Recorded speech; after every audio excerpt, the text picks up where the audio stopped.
hearing the point of view. Also, you do want to say that all women are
Lọ́ba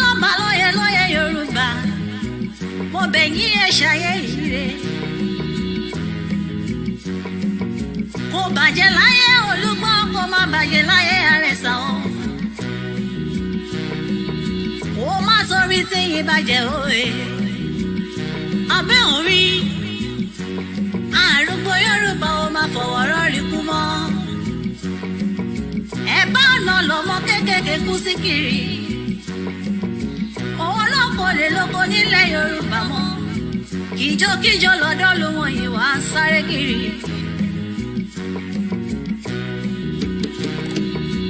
Ọmọ Yorùbá ẹ jẹ́ ká lélẹ̀.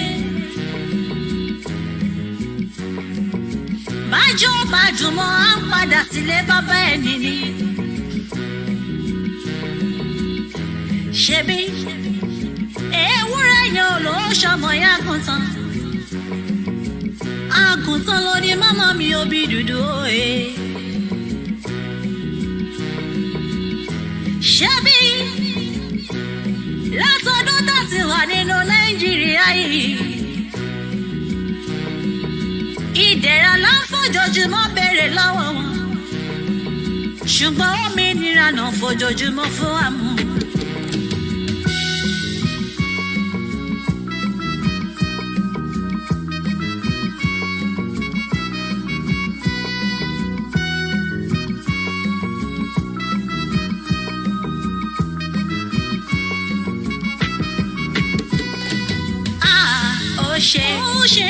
Àsìkò tí tó ilé tó lọ òmìnira làfẹ́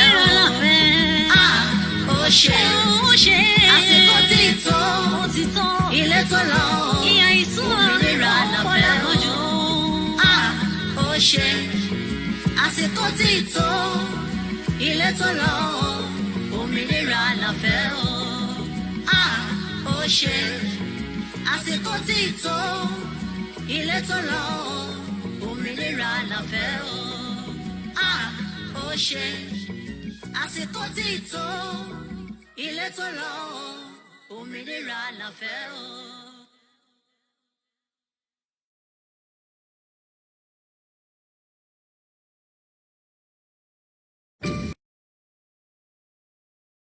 The condition, because they gave us the condition. Yeah. They are not saying that take the money and these are the conditions.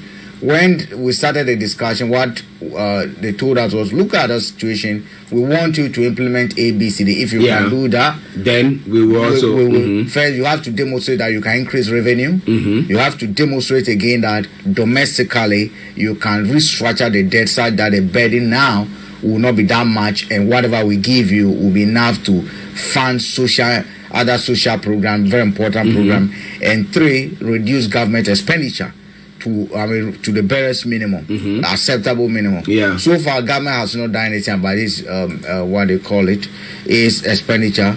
We've seen in Parliament last week or 2, they passed 3 more revenue bills. We are supposed to bring in $4 billion more. What we 4 billion cedis more. What we do know, projections are that the growth rate was downgraded. From around 3% to 1.6. So now, if you forecast that, all those taxes will also come at the back of growth.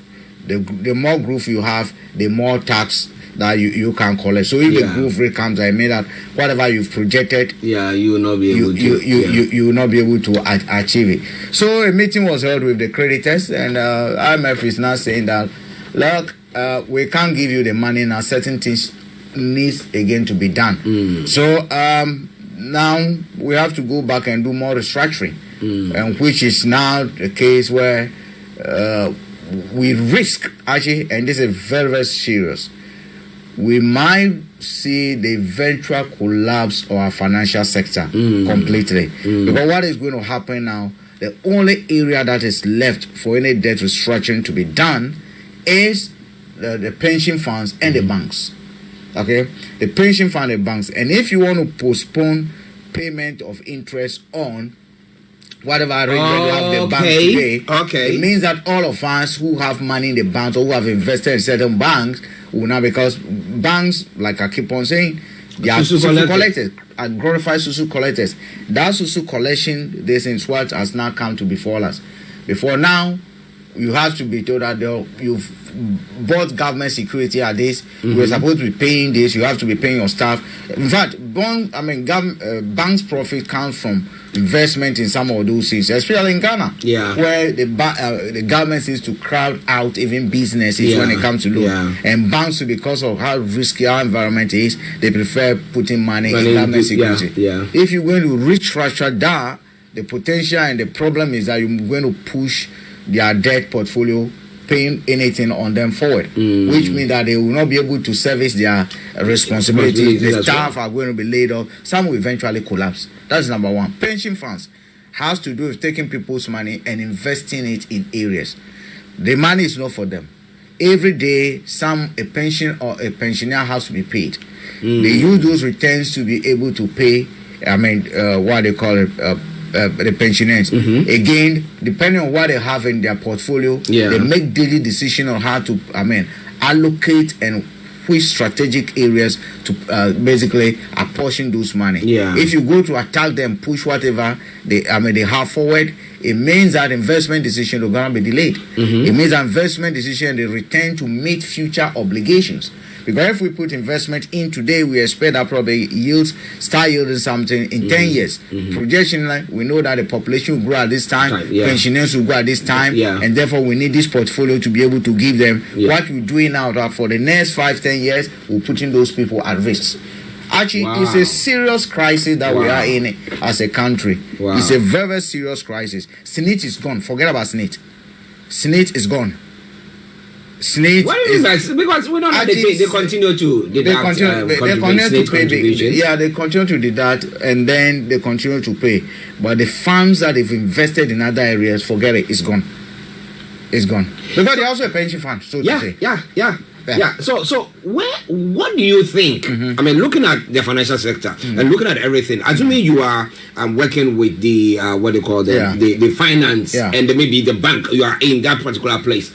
Where do you think government can actually say, okay, let's go this way, and then we can make some revenue to boost the confidence that the IMF and actually, when this war started in Ukraine, the US has given about 76 million to the Ukrainians in terms of arms and other things. China, 3 billion is not a problem for them. Russia has forgiven some African countries some debts. You need to start showing as a government that you are serious about the problem, that you acknowledge that you messed up. Actually, you have to first, that's why even if we go to the church, the Catholic has this, you have to go and confess your sins. And that confession of sins, although now people look at it as a ritual, is supposed to show remorse. It's supposed to do an introspection. And that's why you are even questioning whether what you are saying, whether it's by compulsion or voluntary. Because you're supposed to, that when you confess that you've done this, it's supposed to be a point of a turnaround where you do not go back. That's why the song says, I have decided to follow Jesus. No turning back. So they are all linked together. As a government, if I come before you as a pastor and I say, I've committed these sins, but I know I've strengthened myself, and you can see that I'm demonstrating that I can still commit murder. And I come to confess, that pray for me for the murder I committed yesterday. Meanwhile, I've cocked my gun that what you are praying for me, I tell you, Francis, if I get him today, you praying for me as if I get Francis, I'll blow his head off. Actually, what will happen to your prayers? You stop and ask, what is going on? So the government of Ghana must demonstrate beyond reasonable doubt that one, the actions that they took that led us to where we are is wrong. That given the opportunity, they will not repeat those reckless borrowing. Okay, it must also demonstrate that look, the kind of budget they are running, even at the presidency alone, the government machinery, they must demonstrate that look, the money that we're getting, we are not in trouble and we cannot live those luxurious lifestyles again. While these discussions are going on, we understand new land cruisers have been arriving in Ghana for the government officials to use. Okay, they've been arriving for the government because why? 2 years more, they will be going out and then they can sell it to themselves. They can buy it and they can sell it to themselves.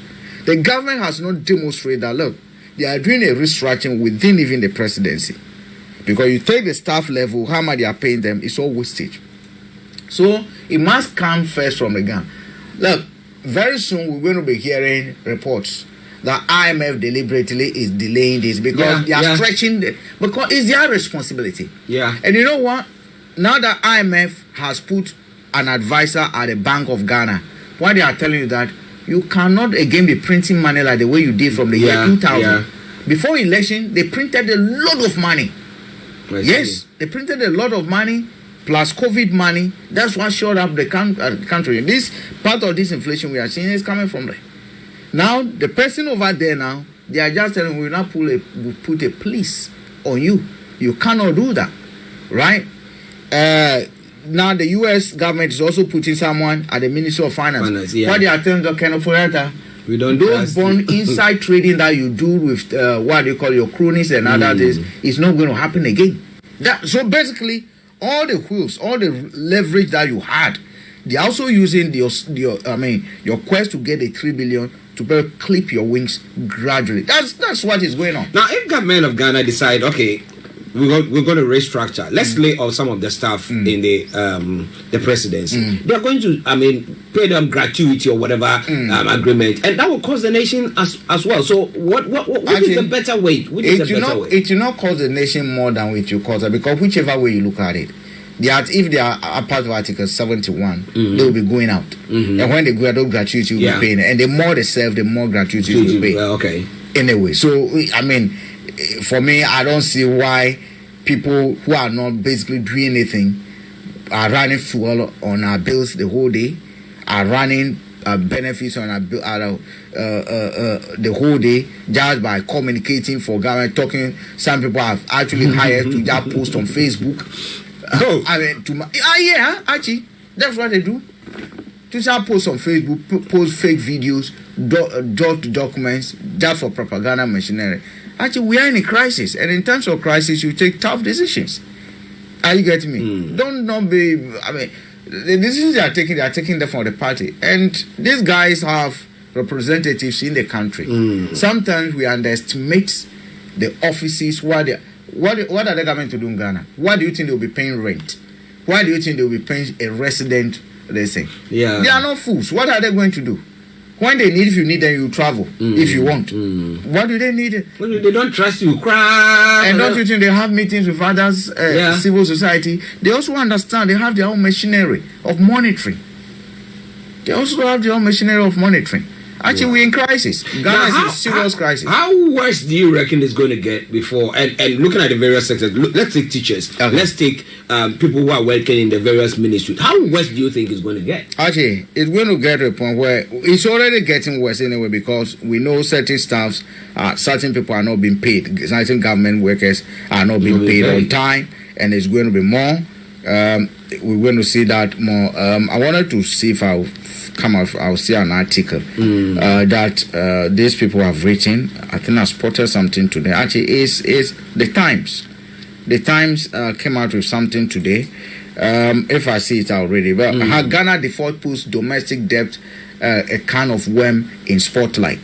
So let me just pick up something in there for you, so that people begin to understand the seriousness of where we are. Oh, where is it? Where's my article? I can find it. Actually, when I find it, I'll read it. But it is serious. Actually, it is very serious. We are in. Is it Car 22? Yeah. I don't know what it is. And they don't see it. The apostle do not see it. That's the other thing that the government have to do. Actually, we've been talking about punishing, or basically relieving Kenofurata of his duty as a finance minister. That is key. That is fundamental.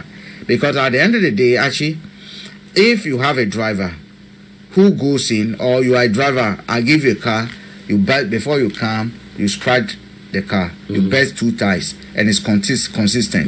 It comes consistent. And then I go to buy my new car, and I say I want someone to test drive the car. Do you think it's the same driver? I'm very experienced. Because you've driven my Ford, you spoiled it. Yeah, I'm very experienced. You've driven my Jaguar, you spoiled it. You've driven my what they call Land Cruiser, you spoiled it. Now that I've got my Ferrari, I should give you for a test drive. Does it make sense? You will never get it right. Wow. But a quick one before Yomi comes on. Now, do you think government has got the will to actually restructure? Actually, the problem MPP government are having is that they are putting political interest. Everything they are doing is about winning election.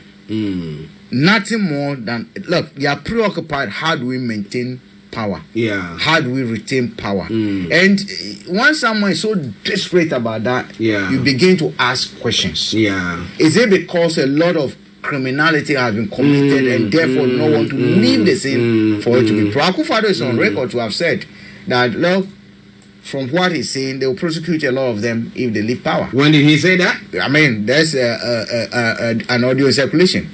I see. Which was a secret meeting they were having. I see. So actually, the fact is government willing, they are not ready, they are not interested. Rather, they want to do more of propaganda. How do we conceal information? How do we manage? You see, in Parliament, something took place in Parliament, the State of the Nation's address. Yeah. Actually, if you know the negotiations that went on before that State of the Nation's address, and that State of the Nation's address was engineered to achieve one thing. One and only one thing. You will recall that prior to that State of the Nation address, a few weeks, it's about 2 weeks to that, we had the independence celebration. Yeah. Before the independence celebration, we have Mahama, who had gone there and was supposed to have even stayed. People were saying, oh, stay and celebrate. He said, no, I will not stay because MPP has over-politicized the independence celebration. Right? What that State of the Nation address was structured to do was to achieve a goal that the nation is behind Akufo-Addo. Because Mahama was billed not to even go to Parliament.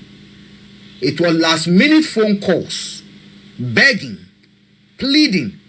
We've all said that's why you see all the chiefs. Okay. That's why you see the diplomatic corps. Yeah. You see all the ex-president, all the ministers, all the what they call it, MPs. Actually, a lot of lobbying went in, and that was to give president the go-ahead because they were pushing for IMF deal by end of March, and that's why they did it quickly, 2 weeks to the end of March, so that we can get that deal, and it didn't work. We are still hanging on. It didn't work. My goodness. It didn't work. You got me? It didn't work because at the end of the day, they did that. They told the passing the tax bill so that the government, you cannot go to IMF both yesterday. Oh, even my State of Nation address, we had this, and that is why you see what they call it.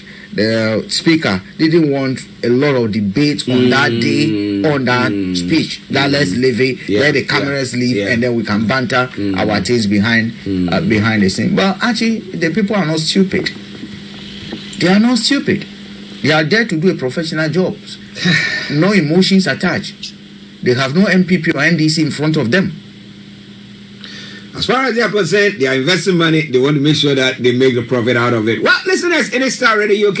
It is your favorite African and Caribbean radio station in London. And now I can take you to our North London studios where we got the White Lion on air this morning. Yomi, good morning. Well, a very good morning to you back in the studio, Archie, and also Frank, and likewise the rest of the the engineers that are working behind the scene. And welcome to the last day of the week. It is the Friday. Barakah, the Juma, Ramadan to all our Muslim brothers and sisters, and those that are not fasting. We hope at least you can have compassion to stop eating while you're walking on that road, because somebody might just be looking at you and thinking, I still have a few more hours before breaking the fast. Oh my goodness! So people are leading people into temptation. You see the person eating and you think, oh, it's making me hungry now. Oh my goodness! So be advised. But one, just a quick one. When is the fasting ending?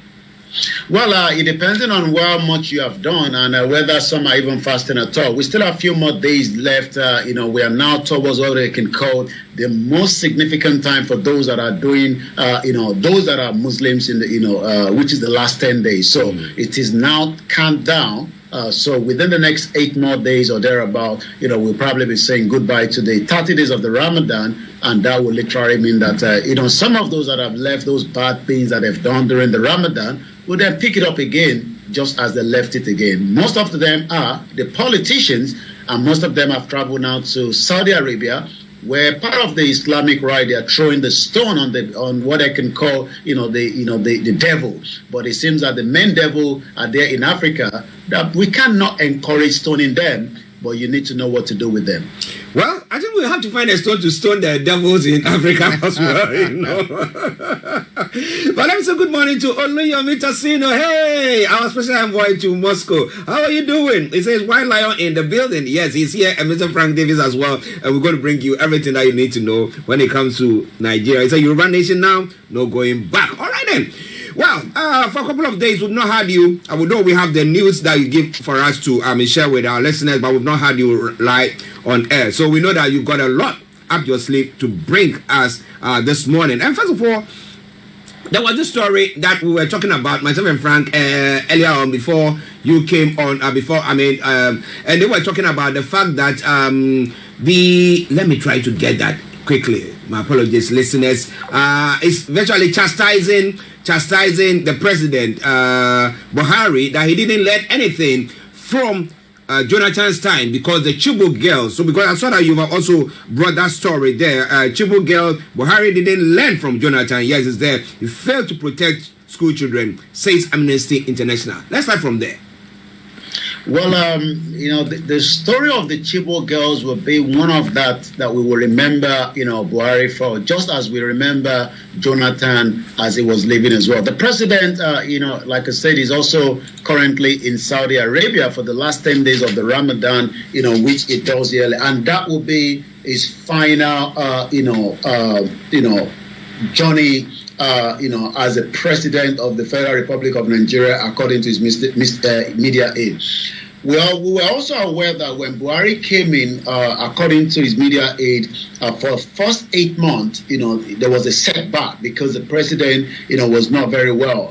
And that probably maybe could be some of the reason why the Amnesty International is looking back to ask questions surrounding the Chibok girls. The Chibok girls did not happen when Buhari was there.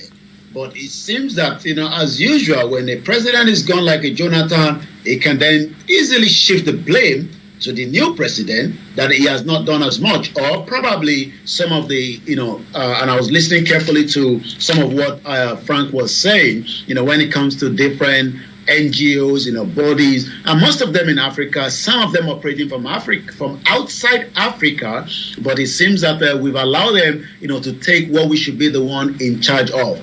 Buhari didn't learn from Jonathan, failed to protect school children, says Amnesty. Like you said, I've been away for the last 48 hours.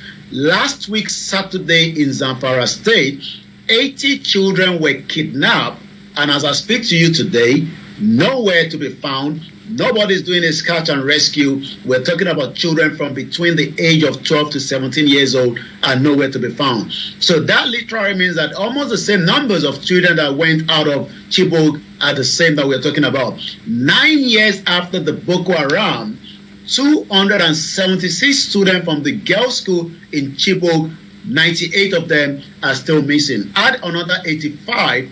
Did I say 85? I think when I saw the list, he actually had 87. And he's continuing to go on, even though the president have changed, his security architect. Remember that it took him a while before he was able to bring in the new faces of the chief of army staff. The old chief of army staff is just somewhere in Benin Republic. I'm talking about Buratai. Probably less to do now, but still selling his snake poisoners that he said made him to have enough money to fund the lifestyle of his two wives. lives in Dubai, buying property worth millions of dollars. Star Radio UK, I'll come back again to you in the studio. Wow, listeners, quite an interesting story. But Frank, let me just pick your mind quickly on this one. Now, we look at legacy. So when you have any leader comes, they try to put some things in place so that tomorrow, if they are not there, everybody can say they did that, they built that, they did that. And if you look at Buhari, he campaigned on the Chibok girls issue. Said that he's going to come, he's going to deal with them. And we were all thinking, well, he's an ex-military leader, so I think he's got everything up his sleeve to do it. We didn't see that, and he's now going to leave office. And we have Amnesty saying, chastising him that you didn't learn from what Jonathan did. What do you think his legacy is when it comes to that? When you look at athletics, anytime there's going to be competition, you are sent there for a purpose, and we all back you for a purpose. You go, you come, you're supposed to bring a medal. If you don't come, if you don't bring anything, you participated, and that's how we call you. Sometimes we say, okay, you set new national records. Sometimes you prove on your record. If not, you were just a participant. The question is, when Buhari was being voted in, what were we expecting him to do? That is the goal that we gave him. Amongst other things that we needed help for, is someone who will be able to name the issue of Boko Haram and that terrorist group in a back. Now, look at it on the score. What has it achieved? Yes, a bit of domestic reform, diversification of the economy a little bit, but when all is said and done, the objective we gave you was to run 100 meters. You do not tell us that you failed to win a medal at 100 meters and tell us that, oh, you offered to do 60 meters and that one you came third. It didn't want. We voted for you on a promise that you were coming to the 100 meters. So on that score, complete fail. Because the incidents have even increased. The number of attacks we've witnessed under his reign, the way he's actually acted, any comment that he's made, the inactiveness of him. But actually, you don't blame him. Even if 18% of the time he spent outside the country treating himself was used to concentrate on solving that problem, probably would have gotten a headway. Wow, a sad one. But Yomi, what are Nigerians saying about this? I mean, the Chibok girls, the families will be, 9 years or 10 years on? What exactly has happened? What are the families saying there?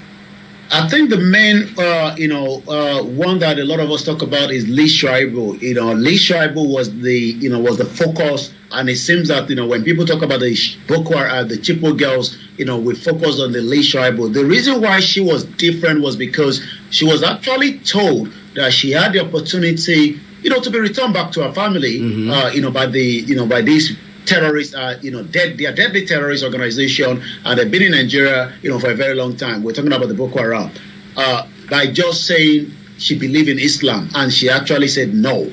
She has given back now, according to information that we know, to one of the Boko Haram terrorists, but she has not yet been returned, including about another 97 children. Nigerians, like Frank was saying there, thought that Buhari was going to be like a game changer. Being a former military dictator, he will understand, those and what to do. But it seems that, the level of corruption within the military has not been able, not that the Nigerian military is not as very strong. We have a lot of intelligence coming on the ground. But when you have a military patrol vehicle that doesn't have petrol inside, with a country that is about 6th largest crude oil producer, then you know that from top to bottom, like Buhari always say, it is a complete failure. And like Buhari said when he was coming in, I was asking the question, he says, I'm not for anybody, I'm for everybody. He has done his best according to him. He's now going to be handing over to the next person to deal with some of the problems that he's actually leaving behind. Actually, I'm beginning to believe that we need a bit of standards when it comes to politics. Our constitutions, in my view, are too loose and weak. You see, in China, to become even a district officer, a district descent, you should have gone through a bit of training. You should have graduated from the system. You should have graduated. I'm not just talking about degree holding. You should understand what to serve the community, how the community serve, and then what the overall objective of China as a society, where we want to get to in the next 10 years. your rules, your responsibilities. This president that we have has gone from the grassroots, serving at different levels, learning through it over years up to the presidency. For us in Africa, we just take a few guys who can make noise and then come and say, I do believe that, look, we need certification. Look, think about it. A doctor needs to prove that they can serve. Yeah. If not, you're not going nowhere. Even a driver needs to prove that they can. Yeah. Right? The only thing that you don't need any qualification for to do is be a politician. If you're popular, you can be. I mean, actually, no, think about it. It's true. You don't even nails, common nails, when you are polishing your nails, you need to prove that you can do it. Yeah. Carpentry, you need to prove. Even people who do coffins need to prove. But the greatest assets that determines the whole the life of a generation in nation, we don't need any qualification for it. I think it's about time we begin to look at whether we should satisfy. You have to prove that you qualify to be a politician before we vote for you. You need to sit an exam.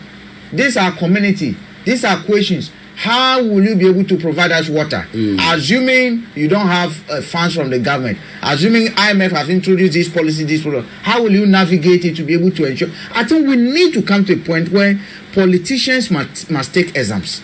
I seriously believe that. Tinubu will tell you that he was a former Lagos State governor and he did very well, and that is why he has it. They're also very happy because Tinubu's name seems to have popped up on the Forbes or the Times. I'm going to get that right now, and he's actually really flexing on that. And some even went out and said, well, even Pablo Escobar name came up on that time as well, and that doesn't make any difference. But I'm going to get that particular headline because it's actually posted on his own timeline. He's not back in Nigeria. Nobody still knows his location. He's not in Saudi Arabia, but we know that the last thing we were told was from Paris, where he's resting. He'll be heading to to Saudi Arabia. But it seems that Nigerians have come out to say that Tinubu name on these new timeline that has been put out now is something that they're jubilating. But I'm going to bring that story a little bit further, just to buttress what Frank was saying there. Wow. Listen to Star Radio UK. It's interesting what happens in Africa. Well. So how do we get them to certify that they can actually do it? It's one thing saying and it's one thing performing. We need to get together. And it has, first we need a plan, a national plan. And I will even argue that after the national plan, every district, every region, every state must have a plan. What do we need for the next 10 years? There should be a community-led discussion. Once we agree on this is where we want to arrive. Now we need to test them who will best take us there. And how. Who will best take us there? Don't tell us, I'll provide it. How are you going to provide it? And we play different scenarios. Don't tell me that, look, I promised this and COVID came and I couldn't deliver. If we are tested, how do you handle crisis in terms of external shocks? Because some of the crises African countries are failing is because the donor country that used to say, look, we used to have a budget where we tell our education 40% or 50% of the budgetary support or money come from outside. Come from they call it our donor partners. So every projection that they're doing, they calculate our donor partners will give us this. If we sweet talk them, they'll give us this. COVID came in and the donor partners said, you know what? I'll use the money I'm giving you to solve what you call it, to put into the development of vaccine, and you can have that vaccine because you do not have research institution, medical facilities enough to be able to develop those vaccines. Again, my foreign aid is for everyone. At the end of the day, it's not tied to Africa. Ukraine crisis has come, Syria crisis has come, Afghan crisis has come. They are also what?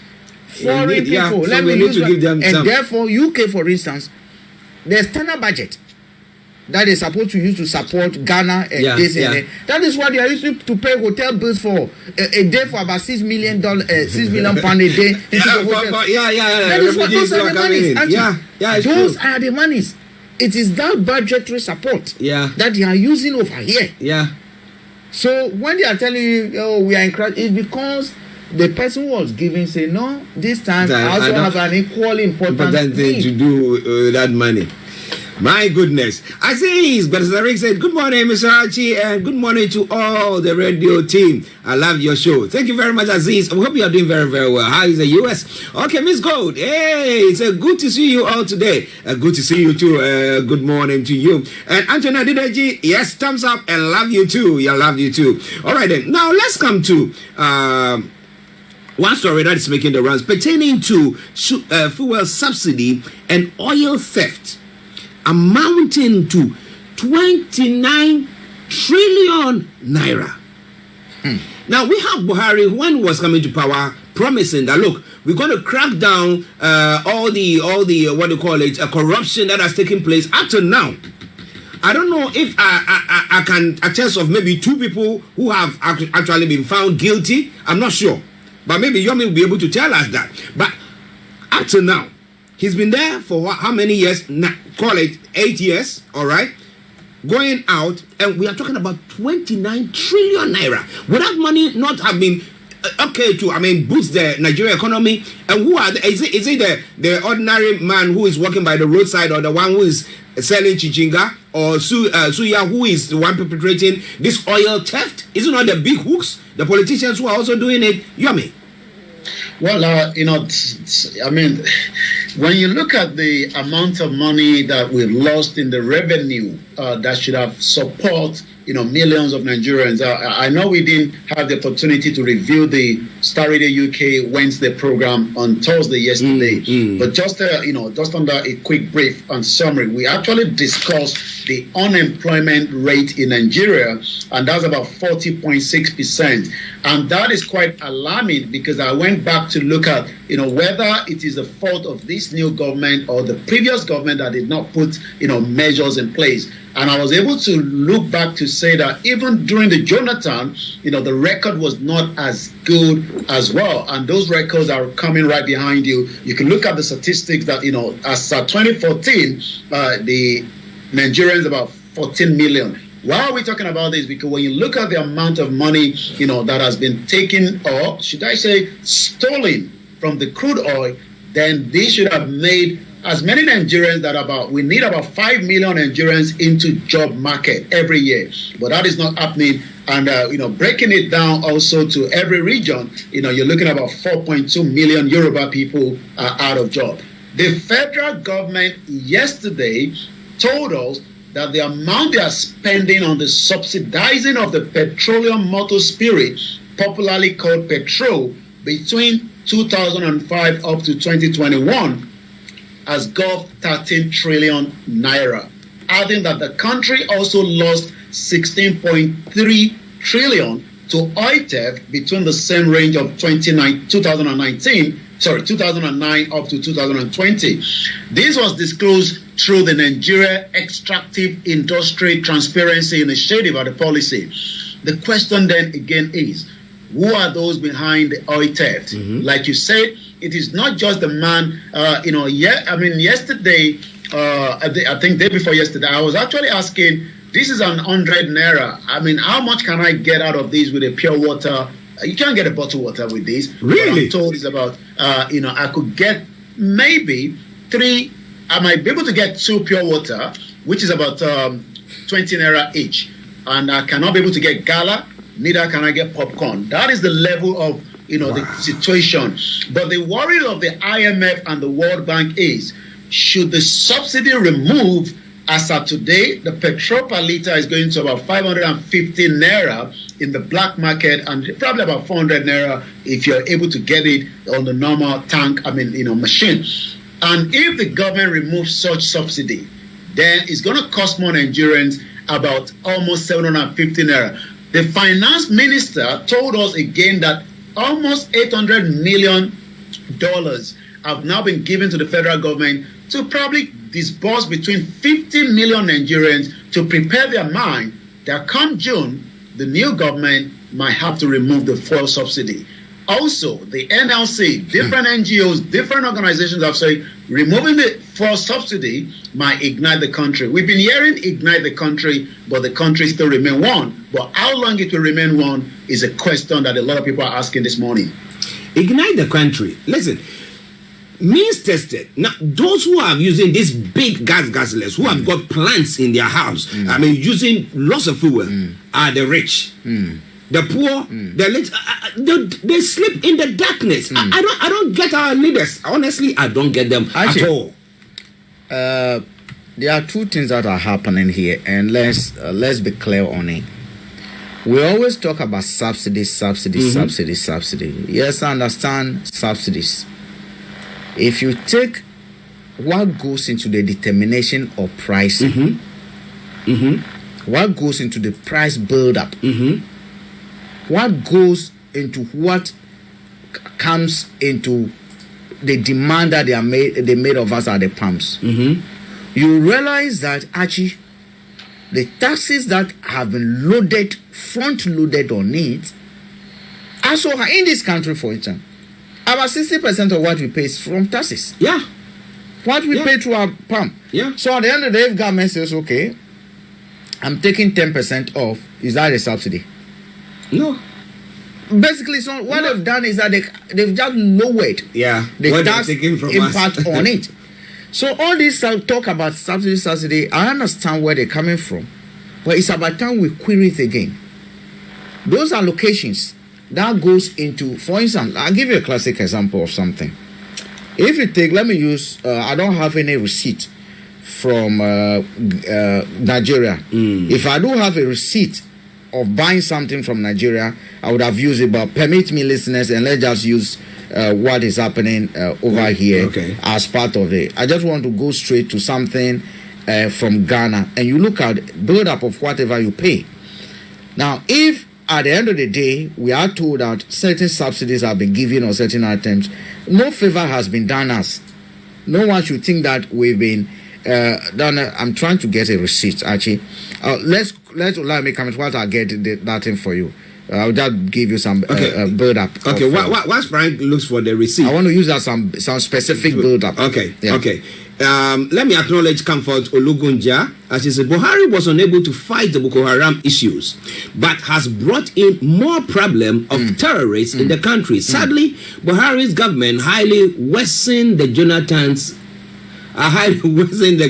government. They are worse off than the Jonathan's. Yeah. Okay, actually, so I've got something here. So if you take a typical Nigerian who is paying, and I'm using the Ghana as an example over here, what you see, for instance, I have a receipt of mobile phones that we use. Every call that we make, the credit that we buy, these are what we pay on it. We pay what we call communication service tax, 5%. We pay get fund levy, 2.5%. We pay NHIL, 2.5%. COVID fund, COVID is gone. COVID levy, 1%. Then you have that total. When you bring it, then you slash a VAT. So they are charging VAT on the tax again. Don't open your mouth. Actually, they are charging VAT on the tax again. So, for instance, I mean, I'll give you a classic example. I bought credit. My consumption was 18.5 Ghana cedis. All right, 18.2 Ghana cedis. Now I look at the communication tax and other things. When you add all of them up, it comes to what, about 20.3. They now charge VAT on that. So tax being VATed over here.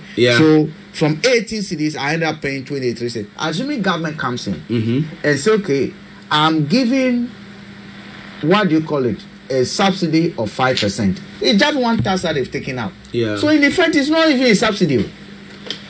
So this issue about 13 trillion has been given in form of subsidies. That should be questionable. We need to find out what goes in there, the computation of the fuel prices that Nigerians are paying for. Because I bet you all kind of nonsense taxes, we are not looking at how much money is being wasted by official board who attend board meetings. Look, what did this person do? Is it Tanzania president? Over within a week, fire the whole board, sack people because of wastage. So me, I don't buy into this subsidies issue that much. Well, Frank doesn't buy into that. What do you think about that? Lots more going to be coming your way from here. Star Radio UK, your favorite African and Caribbean radio station in London. Let's go back to Yomi for the rest of the stories making the rounds. Over to you, Yomi. Yes, I was actually talking about, the Bola Tinubu name included in the 100 most influential people in 2023. And it goes like this. Winning an election in Africa's most populous country is not easy feat. But Nigeria's newly elected president, Bola Tinubu, has had nearly 2 decades to prepare, called Jagaban, or the leaders of the warriors. But that has backfired on Twitter, because it seems that, Twitter has, these fight that comes up all the time, when it comes to, the only option that Nigerians have. Remember that I believe it was on Tuesday, we were still talking about, his issue that we narrated regarding, the fund that went through his account in America. But it seems that a lot of comparisons have also come up to say, well, at some point, Mugabe was also one of those in that Time magazine, Time magazine in most influential people as well. Even North Korean leader was mentioned as well. Bin Laden was also mentioned, and the Nazi Hitler was also mentioned. So I'm not sure why all these has come up, but it seems that as Nigerians are reacting to that, then there's nothing worth celebrating about Bola Tinubu being featured on the Time magazine. In fact, it is more of a cause than a blessing to publish his face on such international magazine at this time as a person of interest. And we do know how politician works. Maybe somebody influence, his name being put out there. We don't know how this works out, but a lot of reaction on there. Mazi Nnamdi Kanu is currently not doing very well, according to information coming from his media, is not his media, his legal representative, and that seems to be a little bit of concern, because what we do know is that Nnamdi Kanu has been kept in the custody of the DSS since 2021 now, and it seems that the situation doesn't seem to be going anywhere, but his health is fast going into a very, very big and alarming concern, and it seems that the federal government is still insisting not allowing him to get a proper medical treatment. So according to Aloy Ejimafo this morning, that went on to say the UK Foreign Affairs Committee has again published a damning report against the UK government handling of the matter of Mazi Nnamdi Kanu. The report draws on evidence provided by Kanu family through their lawyers here in the United Kingdom, Biden LLP, and it seems now that the new British High Commissioner, Dr. Richard Montegori, would have a lot to deal with as he's taking over from the previous British High Commissioner, Katrina Lamb. Will he be looking into the issue of Mazi Nnamdi Kanu, just as so many other issues as well? I'm going to come back to you in the studio, Mr. Archie. Yeah, listeners, just a quick one on the Mazi Nnamdi Kanu's case. Now, what has the president-elect, or has he made any statement pertaining to that? Because we were all thinking that, hyping it, thinking, okay, just a matter of time. Maybe when he comes in, he will have a real look at what is happening to even the Yoruba nation and to the agitation and everything. But some will say he's part of the establishment, the whole establishment, and therefore we don't expect anything new from him. But what do you think? Has he made any statement so far? Well, he hasn't said much. Even during the campaign, we didn't get much out of how the new president-elect, Bola Tinubu, will react or deal, with the current situation of those that are agitating, for the complete, disintegration of the country, and likewise those that are also asking, for what we can call, maybe a true federalism that will reflect, who we are. But in the case of Nnamdi Kanu, we would have to know after May 29 how, the incoming president would have to deal with such, especially with the relationship between himself and the United Kingdom. We also know that, during the Good Friday, we know we have a very long break and have been off for like 48 hours. Peter Obi was stopped right here in London as well. It seems somebody in UK is putting himself out to be Peter Obi, and that literally made him to be stopped. The British government has apologized to that, but we don't know how that actually flagged up. On his way to London, he was stopped, questioned, for some time, by the immigration officer in UK. So the new British High Commissioner have a lot, when it comes to the relationship between the UK and Nigeria, as it's now taking over from Katrina Lang. Now let's talk about the one who that stoppage of Peter Obi, alleged Peter Obi. Was it Peter Obi himself who was in the UK, or somebody who was impersonating him who was stopped? Can you somebody, clarify? According to information that came out from his own media aid, and this is what we know. Like I said, all these, we're going very fast. When the news came out, people, thought it was probably, one of those other news that we hear all the time is not true, is false. But eventually, the team of Peter Obi confirmed that it was stopped here in the UK. I'm going to bring that up in just about a few minutes. But once again, this is still the finest African and Caribbean radio station in London. So what do we know? According to Peter Obi, Dati Presidential Campaign Office has explained while the presidential candidate of the Labour Party was allegedly harassed by immigration officer at the Heathrow Airport here in United Kingdom. According to the spokesperson for the campaign, Council Diran Onipade, in a statement issued on Wednesday, said Obi was detained, questioned for a duplication offence, which suggests that someone has been impersonating Obi here in London. So someone had been impersonating him, and therefore, that's why he was stopped. Yeah. Oh wow! I mean, they had to do their work, and it was good that it was stopped. Yeah, I mean, it was good that, because if not the airport, it could be somewhere bigger. And it's good sometimes when things like that happen. It's a blessing in disguise. If someone is impersonating someone, defrauding, using his name, tomorrow you never know what to can be blamed. So for me, I mean, the Labour Party is cleared, and it was good. Yeah. Okay. Listen, let's start Radio UK. Updates from Nigeria with Miss Olayomi Koiki. With me in the studio, Mr. Frank Davis. But let's go to Yomi for the rest of the stories making the rounds. We know that the Central Bank of Nigeria has proposed that banks should transfer funds. Yomi, so if you don't go for Nigeria, one of the accounts that you are not using for 10 years, they're going to take your money.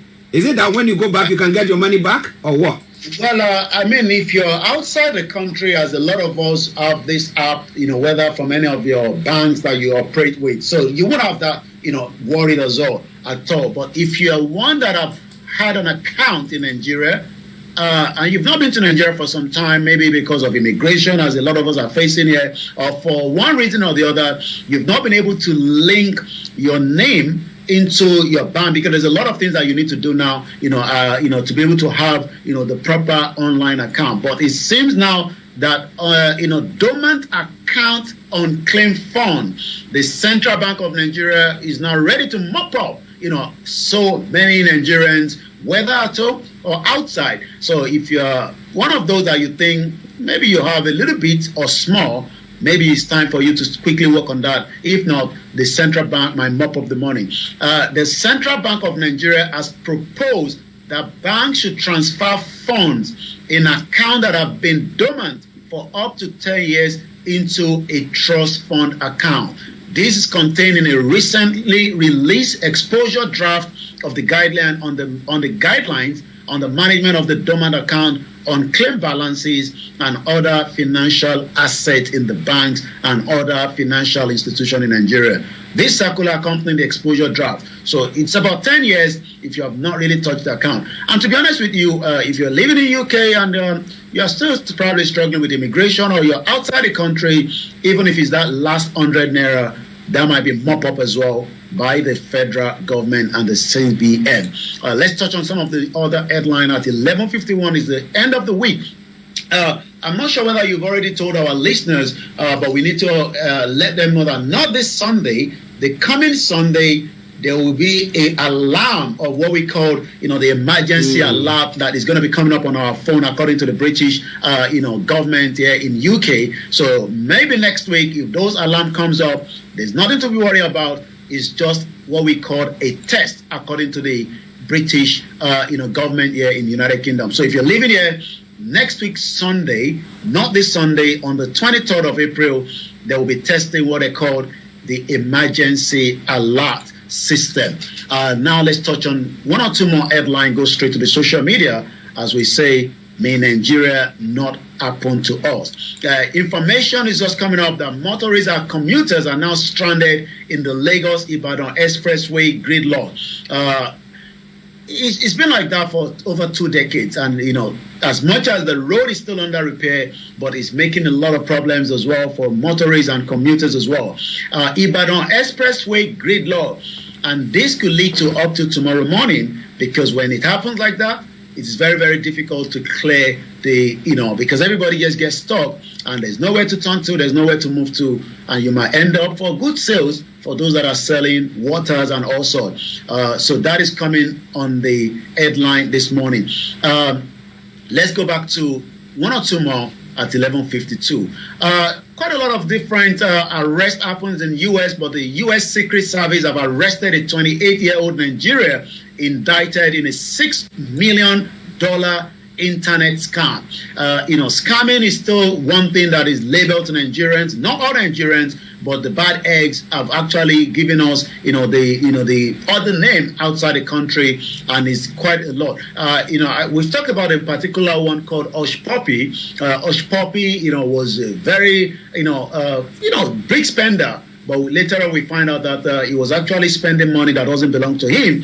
Travel between Dubai to France to different countries, with a lot of money. He was based in Dubai until he was arrested, by the U.S. and the Dubai authority. But according to the information, the first of the 3 defendants, Kosi Gonsin Simon Abel, age 29, has been extradited from Canada to the United States to face a federal indictment, and is scheduled to have his initial appearance today at about 3 p.m. in the U.S. District Court in Greenbelt, U.S. Magistrate Court as well. So a crime will not pay you. It's just a matter of time. They say one day, for the thief, or I don't know how that goes by, but I'm sure. Every day for the thief, one day for the master. One for the owner. So you'll get caught up, even if you think that you can, use the time. Also, there was a story, that popped up, even though it's not from Nigeria. I don't know whether, you got that story that, in Turkey, a young Gabon female, 18 years old, was, killed.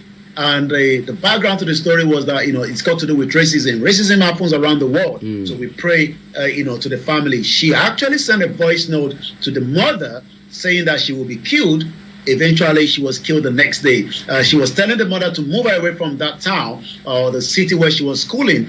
But it seems that the parent probably thought, as a female, she just wanted to have a good time. But that is some kind of an advice, especially to mothers, to kind of listen, in this world that we are living, listen to those parents, listen to the children, especially here in the UK, in Ghana, it could be anywhere. But 5 grown-up adults have been arrested, and you wonder, one of them I saw was even struggling to walk. And the question is, what could have led to this innocent girl being killed, in what we can call, a racism attack? Zamfara police have managed to rescue now, it's coming up from the headline, out of the 85 people, or should I say Zamfara rescue 9, 85 still held. Remember that we talked about the children that were arrested, but the information coming on the screen right now says the Zamfara State Police Command said it has rescued 9 victims by the terrorists in Kuchiri village of Tasafa local government area of the state.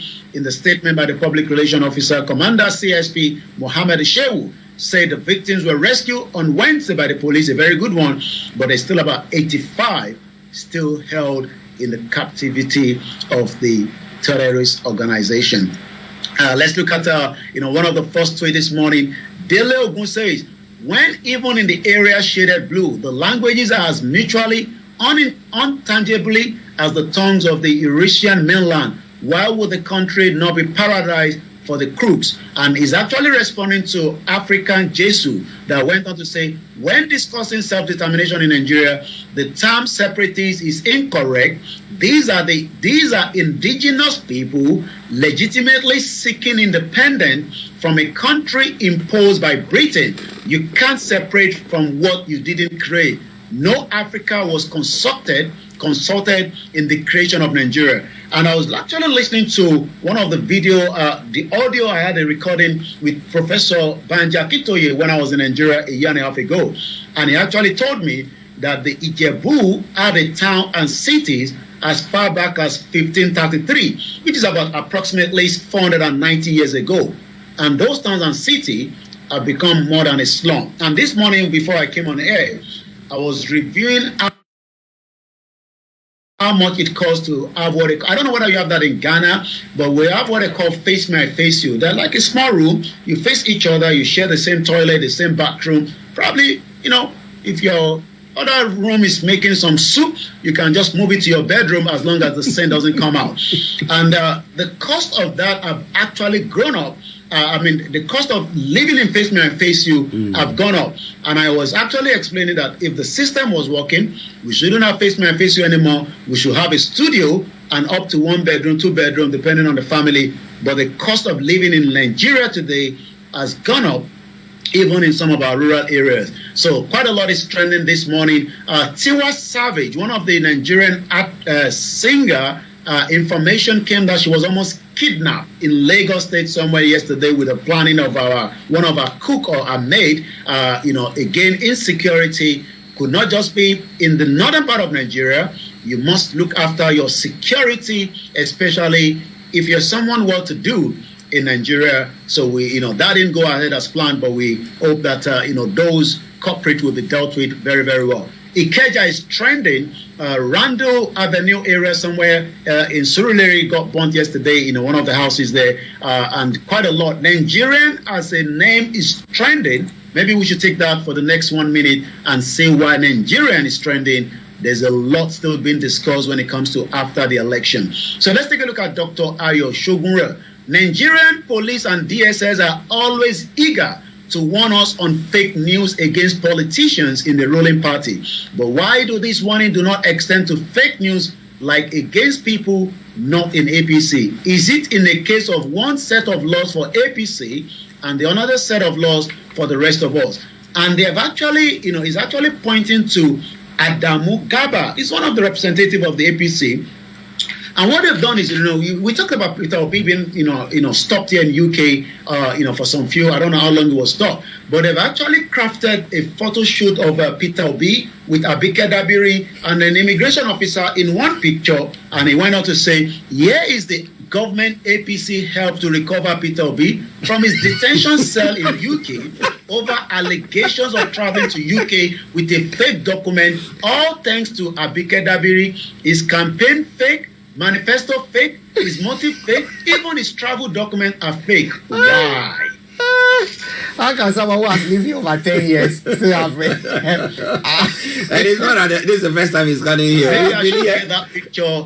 See if we can get that image up. It's quite a little bit, interesting time in Nigeria, especially, what the politician can turn into. And if you're not careful, you don't even know which one is the real picture. But the picture Peter Obi there was his visit to former President Olusegun Obasanjo, and the picture that Abike Dabiri have there is another picture with another minister, and they've now added another immigration officer. For the real culprit have been removed, and they've now added, consider in that image, that is Peter Obi. They're sitting begging and saying, thank you so much, Abike Dabiri from the APC. I will listen to you next time. And the immigration officer looking at them right there, both of them. Well, so that's not a real picture anyway. Yeah, we know that's not a real picture. But Africa, yeah.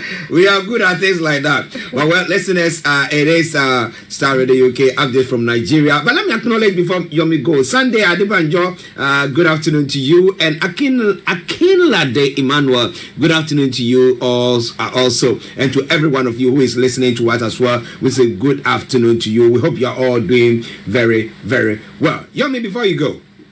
Well, it is the weekend, and we can only say, may Nigeria not happen to us. Let's be very, very security conscious. Also, as some say, we continue to pray for Nigeria, but some Yoruba say we've prayed enough. It is time now for the total disintegration. How that is going to happen is still the conversation. But later on Monday, we'll be back again fully for all the event that would happen over the weekend. But don't go away, because Archie Frank will take you through the rest of the program on Star Radio UK. And if you don't know where to find us, We're on Twitter on Star Radio UK, on all the social media handle. But the best way is, why not check us on the Star Radio UK website at www.starradiouk.com. My name is Olayomi Koiki. I'll be back again on Monday. Have a great weekend. Bye for now. Bye, Yomi. Well, listeners, that has been updates from Nigeria with Mr. Olayomi Koiki. It's now gone a minute after 12. I'm going to take a musical break and then